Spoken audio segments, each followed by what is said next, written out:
जय हिंद दोस्तों, स्वागत है आप सभी का आपके अपने प्यारे से YouTube channel BSR learning point में।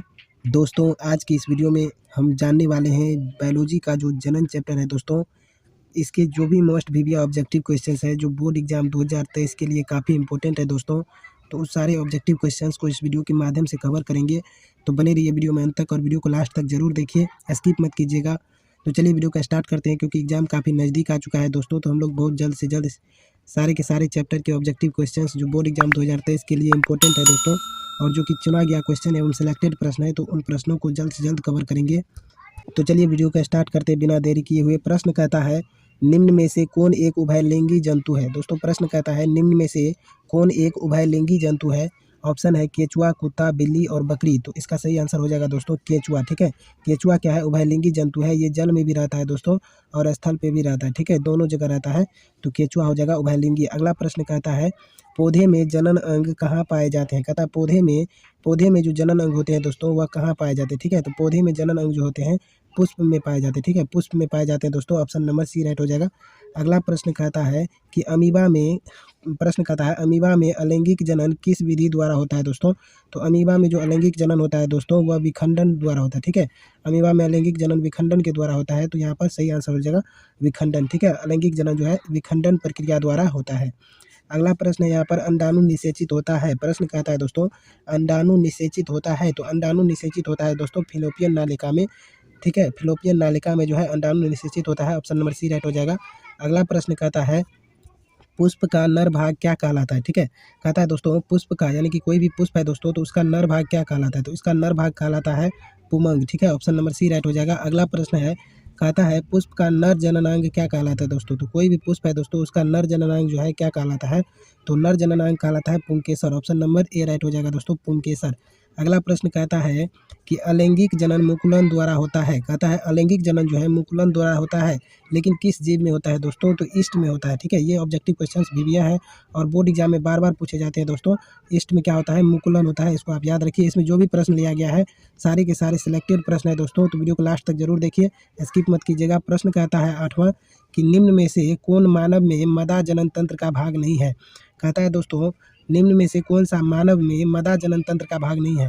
तो अंडाशय ये भी मदा जनन तंत्र का भाग है, गर्भाशय भी है, डिंब वाहिनी भी है, लेकिन शुक्रवाहिका जो है ये मदा जनन तंत्र का भाग नहीं है। ऑप्शन नंबर सी राइट हो जाएगा, मदा जनन तंत्र का भाग शुक्रवाहिका नहीं है। यहाँ पर देखिए अगला प्रश्न कहता है, शुक्राणु का निर्माण होता है अथवा शुक्राणु बनता है। तो दोस्तों शुक्राणु कहाँ बनता है। तो शुक्राणु विरेचन में बनता है, जिसको अंडकोश भी कहते हैं दोस्तों। तो अंडकोश में या बोल सकते हैं इसको विरेचन। ठीक है, तो अंडकोश में बनता है या फिर विरेचन में बनता है। ऑप्शन नंबर ए राइट हो जाएगा। अगला प्रश्न कहता है, पुष्प का कौन सा भाग परागकण बनाता है। कहता है पुष्प का कौन सा भाग जो है परागकण बनाता है। तो पुंकेसर वाला जो भाग होता है वह परागकण का निर्माण करता है। ऑप्शन नंबर सी राइट हो जाएगा। अगला प्रश्न कहता है, परागकोश में पाया जाता है। तो दोस्तों परागकोश में परागकण पाए जाते हैं। ऑप्शन नंबर बी राइट हो जाएगा दोस्तों। परागकोश में जो पाए जाते हैं वह होता है परागकण। अगला प्रश्न कहता है, इनमें से कौन अलैंगिक जनन की विधि है। तो अलैंगिक जनन की विधि दोस्तों विखंडन भी अलैंगिक जनन की विधि है, मुकुलन भी है और द्विखंडन भी है। तो इनमें से सभी जो है अलैंगिक जनन की विधि है। ऑप्शन नंबर डी राइट हो जाएगा। अगला प्रश्न कहता है, निम्नलिखित में कौन नर युग्मक कौन है। कहता है निम्नलिखित में नर युग्मक कौन है दोस्तों। तो नर युग्मक जो है शुक्राणु है। ऑप्शन नंबर ए राइट हो जाएगा, ये नर युग्मक है। नर मन होता है दोस्तों पुरुष।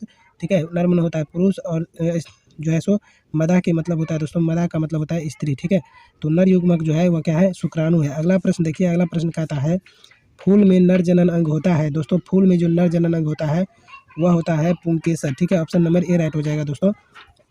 अगला प्रश्न कहता है, मनुष्य के युग्मक में गुणसूत्रों की संख्या कितनी होती है। तो मनुष्य के युग्मक में दोस्तों यानी कि वीर्य में बोले तो मनुष्य के जो वीर्य में गुणसूत्र की संख्या होती है वह होती है 46। ठीक है, 23 जोड़ा होती है दोस्तों, 23 जोड़ा। ठीक है, 23 जोड़ा होती है, तो 46 गुणसूत्र हुआ। ठीक है, 23 गुना 2, एक जोड़ा में 2 ठो गुणसूत्र तो क्या हो जाएगा, 46 हो जाएगा। ठीक है, तो गुणसूत्रों की संख्या होती है 46। ऑप्शन नंबर बी राइट हो जाएगा। अगला प्रश्न कहता है, गुणसूत्र कहाँ पाए जाते हैं। तो दोस्तों गुणसूत्र जो पाए जाते हैं वह केंद्रक में पाए जाते हैं। ऑप्शन नंबर सी राइट हो जाएगा। अगला प्रश्न कहता है कि फूल में नर प्रजनन अंग होता है। दोस्तों फूल में जो नर प्रजनन अंग होता है वह होता है पुंकेसर। ठीक है, ऑप्शन नंबर ए राइट हो जाएगा दोस्तों। अगला प्रश्न है कि नर युग्मक एवं मदा युग्मक के संकलन को क्या कहते हैं। तो दोस्तों जब नर युग्मक मिलेगा, ठीक है, नर युग्मक और मदा युग्मक ये दोनों का जब संकलन होगा दोस्तों तो उसको बोलेंगे निषेचन। ठीक है, यह प्रक्रिया निषेचन कहलाती है। ऑप्शन नंबर ए राइट हो जाएगा दोस्तों।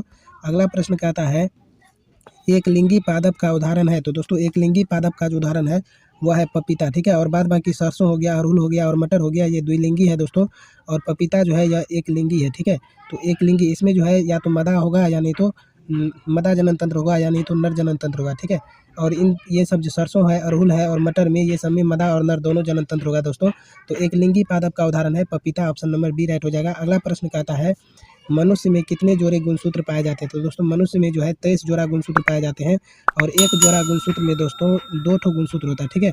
तो 23 जोड़ा में हो गया 23 गुना 2 यानी कि 46 ठो गुणसूत्र पाए जाते हैं, जो कि 23 जोड़ा के बराबर होते हैं। ऑप्शन नंबर सी राइट हो जाएगा। अगला प्रश्न कहता है द्विखंडन में होता है, कहता है द्विखंडन में होता है। तो दोस्तों द्विखंडन में जो है आपका होता है, द्विखंडन जो है यह होता है अमीबा में, ठीक है। अमीबा में भी होता है, पैरामीशियम में भी होता है और लिस्मोनिया में भी होता है। तो इनमें से सभी हो जाएगा दोस्तों, डी नंबर ऑप्शन राइट हो जाएगा। अगला प्रश्न है ईस्ट किस वर्ग का एक कोशिकीय जीव है। तो दोस्तों ईस्ट जो है यह कवक वर्ग का एक कोशिकीय जीव है। ऑप्शन नंबर बी राइट हो जाएगा दोस्तों। अगला प्रश्न कहता है ईस्ट में अलैंगिक जनन की विधि को क्या कहते हैं दोस्तों। तो ईस्ट में अलैंगिक जनन की विधि को कहते हैं मुकुलन, जो कि हमने आपको पीछे भी बताया कि ईस्ट में मुकुलन होता है दोस्तों। तो ईस्ट में जो अलैंगिक जनन की विधि है उनको मुकुलन बोलेंगे। ऑप्शन नंबर ए राइट हो जाएगा। अगला प्रश्न कहता है अंडाशय के भीतर पाया जाता है। तो दोस्तों अंडाशय के भीतर पाया जाता है जो है यहाँ पर बीजांड पाया जाता है, ठीक है। ऑप्शन नंबर जो है सी राइट हो जाएगा दोस्तों। अंडाशय के भीतर क्या पाया जाता है, बीजांड पाया जाता है। ऑप्शन नंबर सी राइट हो जाएगा दोस्तों। अगला प्रश्न कहता है फूल का सबसे बाहरी भाग, कहता है फूल का सबसे बाहरी भाग क्या कहलाता है। दोस्तों फूल का सबसे बाहरी भाग जो होता है वह कहलाता है पंखुड़ियाँ, ठीक है। ऑप्शन नंबर ए राइट हो जाएगा दोस्तों, पंखुड़ियाँ कहलाता है। अगला प्रश्न है कि नर युग्मक और मदा युग्मक, कहता है दोस्तों नर युग्मक और मदा युग्मक के संलग्न को क्या कहते हैं। तो नर युग्मक और मदा युग्मक के संलग्न को दोस्तों निषेचन कहते हैं, ठीक है। ऑप्शन नंबर बी राइट हो जाएगा, निषेचन। अगला प्रश्न है कि फूल का कौन सा भाग बदलता है, कहता है दोस्तों फूल का कौन सा भाग जो है बदल जाता है, यानी कि फल में बदल जाता है दोस्तों। तो अंडाशय वाला भाग जो है बदल जाता है। ऑप्शन नंबर सी राइट हो जाएगा। अगला प्रश्न कहता है पौधे में मदा भाग को क्या कहते हैं। तो दोस्तों पौधे में मदा के भाग को कहते हैं जायांग, ठीक है। ऑप्शन नंबर ए राइट हो जाएगा। और नर भाग को कहते हैं पुमंग, ठीक है, पुंकेसर कहते हैं, ठीक है। नर भाग को पुंकेसर और यानी तो पुमंग भी बोलते हैं और मदा भाग को जायांग बोलते हैं, ठीक है। तो इसका सही आंसर हो जाएगा मदा भाग को जायांग बोलते हैं। ऑप्शन नंबर ए राइट हो जाएगा। अगला प्रश्न है अंडाणु अवस्थित होता है, कहता है अंडाणु कहाँ अवस्थित होता है दोस्तों। तो अंडाणु अंडाशय में अवस्थित होता है। ऑप्शन नंबर बी राइट हो जाएगा। अगला प्रश्न कहता है स्वपरागण किन पौधे में संभव है। तो दोस्तों स्वपरागण जो है यह केवल उभयलिंगी जो है सो पौधे में संभव है, ठीक है। जिसमें नर और मदा जो दोनों जनन तंत्र पाए जाते हैं दोस्तों, तो उसमें जो है वो होते हैं उभयलिंगी, ठीक है। तो उभयलिंगी में जो है स्वपरागण संभव है। तो ऑप्शन नंबर बी राइट हो जाएगा। अगला प्रश्न कहता है कि मानव में निषेचन की क्रिया कहाँ संपन्न होती है। तो दोस्तों मानव में जो निषेचन की क्रिया होती है वह फिलोपियन नालिका में संभव होती है, ठीक है। वह अंडवाहिनियों की नालिका होती है। ऑप्शन नंबर सी राइट हो जाएगा दोस्तों। अंडवाहिनी की ही नालिका होती है जिसको फिलोपियन नालिका कहा जाता है दोस्तों। तो इसी में क्या होती है, संपन्न होती है। ऑप्शन नंबर सी राइट हो जाएगा। अगला प्रश्न कहता है भ्रूण का विकास होता है। दोस्तों प्रश्न कहता है भ्रूण का विकास होता है। तो भ्रूण का जो विकास होता है वह होता है दोस्तों गर्भाशय में, ठीक है। ऑप्शन नंबर ए राइट हो जाएगा। भ्रूण का विकास गर्भाशय में होता है। और इस वीडियो का लास्ट क्वेश्चन है दोस्तों, जो कि आप देख पा रहे हैं स्क्रीन पर। कहता है यहाँ पर दोस्तों कि मानव के मासिक चक्र में, कहता है मानव में मासिक चक्र की अवधि कितनी होती है दोस्तों। तो जो उसको मासिक धर्म बोलते हैं दोस्तों या मासिक चक्र बोलते हैं। तो मासिक चक्र की जो अवधि होती है वो 28 दिन की होती है। 28 दिन के बाद फिर दोहरी होती है दोस्तों।